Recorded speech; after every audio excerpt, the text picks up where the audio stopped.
So we've seen so much up and down in the real estate market these days as we go through each and every month. It seems like just one tidbit of data that comes from the feds or gets shoved out by our United States government in the way that it may be interpreted shows a negative or positive reflection on the housing market. So I wanted to give you a little bit of insight on this article that I pulled up on Bankrate.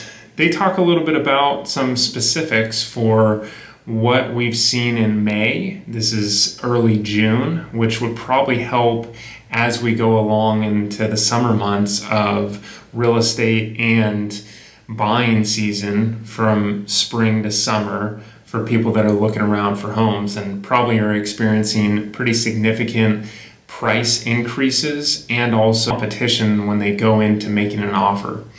So big picture housing update, you have 4.9% of the CPI index, and then that's a significant drop from 6.4 that we started the year off with.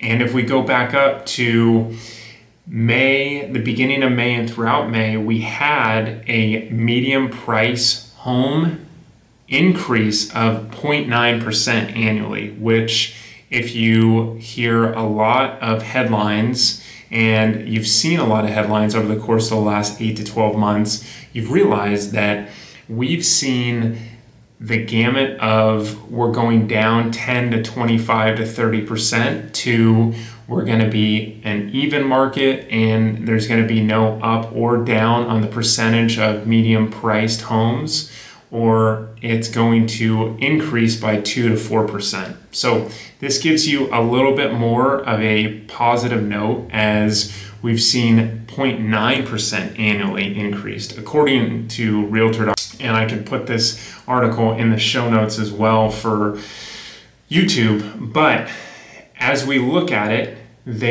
each and every month we've seen some type either bad or good reflection in some type of news article that comes out. So we've seen price change reflected per what our CPI is or what the unemployment rate is.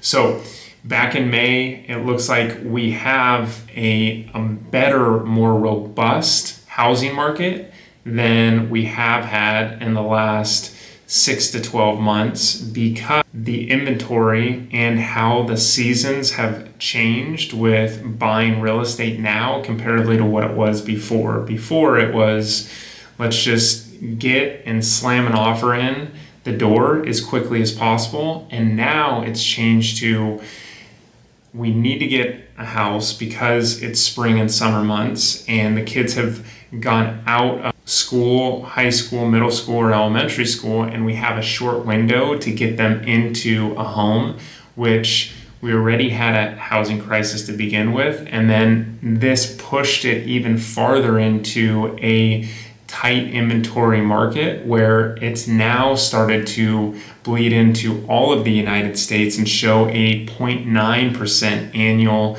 median housing price increase in May. That all to be said, we still need to watch what the Fed are going to do at this next meeting because that always dictates what our current interest rates will potentially do and what the bond market does. So continue to watch this. This is very good information each and every time it comes out. It seems that we never really used to be focused on what the Fed said. We did a little bit. However, each and every month or each and every meeting that they end up having a conversation and ultimately making the decision to either stay in place or increase interest rates affects what you and I do at the grocery store, at the gas pump, or when we go out and buy a home.